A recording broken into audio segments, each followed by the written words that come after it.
Hey there. I thought today I would walk through a couple of the things that I do in my kitchen to minimize waste. Food waste is a huge problem in the United States, and I think even with everything going on with the pandemic, people are overbuying food and they're not using all of their food. So what's happening is it's ending up in the garbage, it's ending up in landfills, and this has been a problem for a really long time. It's something that people don't think about. So I really do my best to check on my produce every single day, or at least, every couple days. I keep my fruit on the counter so that I can keep an eye on it. I go through the fridge. Every day I look and I see, okay, this bread needs to be used up, or this dish that I made is nearing a few too many days old. Maybe I should eat this. It's just one way to minimize, what's out there. Things, especially like fruit, if you have them sitting in a bowl like I do, tend to go bad rather quickly if you're not paying attention to them. Now, I live alone. I don't have kids and things where this stuff gets eaten as quickly as I would like. Also, some of this produce is from Misfits Market, which is kind of toward the second leg of its life anyway, where it's getting ready to go bad. So it's important for me to constantly check and see what the status is of this produce. The other thing that's good to check on, especially right now as people are baking, are your breads. I made biscuits and bread over the weekend, and today is Thursday. So that means it's been out for a couple days. That mold is going to want to set in very soon. So I can already tell, all right, I guess I'm eating some bread at some point today so that I can start using this up. I had a couple biscuits for breakfast, and if I don't use this up tonight, I'm probably going to pop it in the fridge. The fridge will prolong its life a little bit. It doesn't always stop it, but in the cooler temperatures, mold doesn't necessarily grow as easily. It'll just slow it down. Now here, with what's going on here, it's getting warmer. I'm probably going to make a smoothie. Now, I'm in a good position where I don't have a lot of waste. I have a compost bin. I also have chickens. So these are perfect for the chickens. Like this one here, yeah, not so hot. I might be able to cut a little bit of that off and use it, but that'll probably just go to the chickens and they'll enjoy that as a treat. This one, I've got about more than half of it's good. I'll probably slice that one in half and use the other half to make a smoothie, or maybe just nibble on it. It also, with any of this, you can freeze fruit. Frozen fruit works great for smoothies. You also can put it in breads. So an apple bread might be nice, or muffins. If you have a family and you like baked goods in the morning, they're easy, you might want to do muffins. This orange, that's on the outside. I probably would pop that guy in a smoothie with a frozen banana and some coconut milk, a little honey, and even some leafy greens, and that'll be a delicious smoothie. But you can freeze them. In fact, I have some in my fridge that are frozen, and it's great just to grab a couple and pop them into the blender. You can see here, it's time for banana bread. You guys all know this one. Normally, I do not let them sit this long. Normally, I go ahead and pop them in the freezer because I do like them for smoothies. So right now they're past any stage of using them for a smoothie. So those are going to get smashed up and either put in pancakes or they might go in a banana bread, maybe both.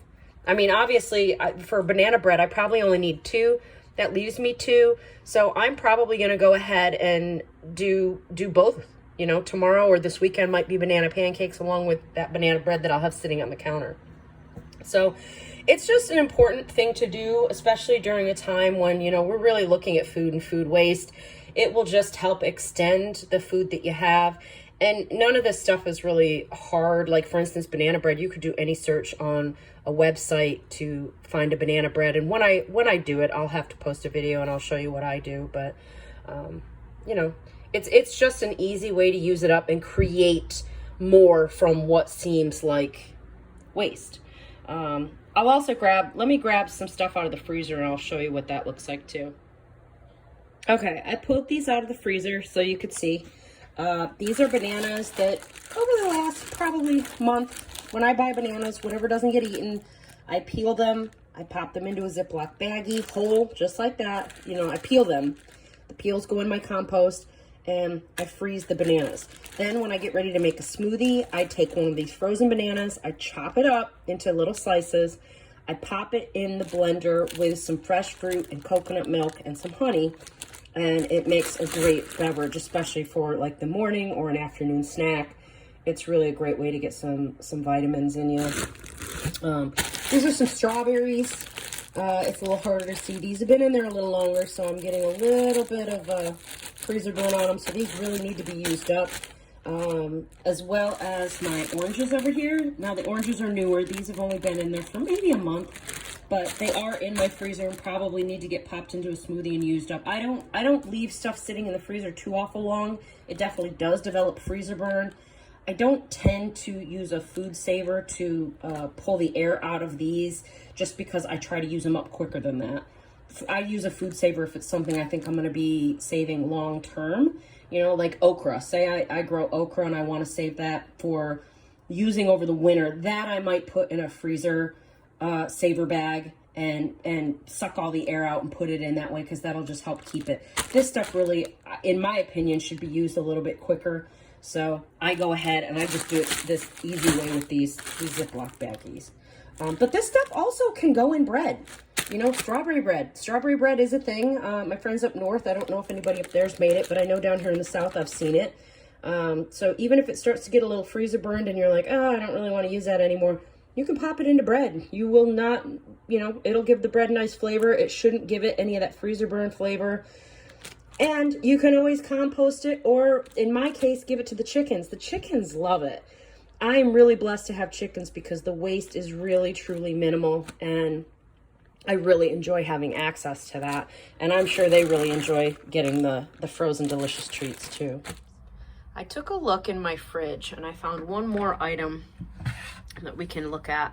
This is kale. It was toward the back. I didn't see it. And so you could see that's very wilted and weak. And most people would see that and go, oh gosh, throw it away. This actually can come back. Your leafy greens are a lot like flowers. If you get them in some water, 9 times out of 10, they really will come back. Now, I thought I would show you what it is that I actually do. So I filled this container with water. I'll actually, for this video, I'm going to add a little bit more. It'll just make it easier. All right. I'm going to go ahead and put these stems in the water. And I have a pair of kitchen shears. I am going to trim the bottoms off of this kale. Now, what this does is it shoots water up the stem into those leaves. Let me just try to take a look. I think there's a few more here I can probably trim. So what that's going to do is help these leaves hydrate. And I'm going to leave this for a little while, and I'll come back and put the camera back on it so you guys can see how much that will rejuvenate. I'm back with our kale that we put in water yesterday. And if you look at this, this is back hydrated. That is a perfectly good leaf to use, and there's nothing wrong with that. Yesterday it was kind of dead and limp. Today it looks good. Now, there's a few, look at, you know, obviously this guy, not so good. He's gonna go to the chickens. This one,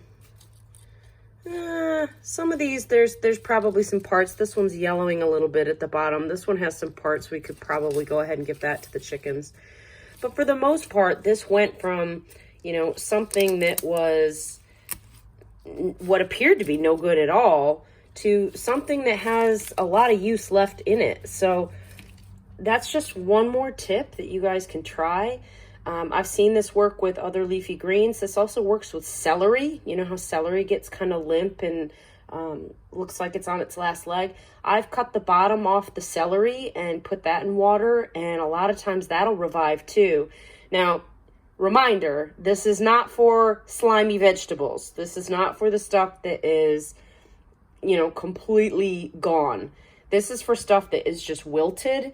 It's stuff that doesn't have signs of mold, that kind of thing. So if you see any of those other things, that's a toss. You just throw those away. This is for the stuff that just looks a little bit wilted, and you can bring it back. So that's one more thing that you can try when you're working with your food. Hi guys, I've got treats for you. Yeah, there's apples. There's actually even a couple strawberries in there. Oh, I can get this open. Oh, hi. Look at that.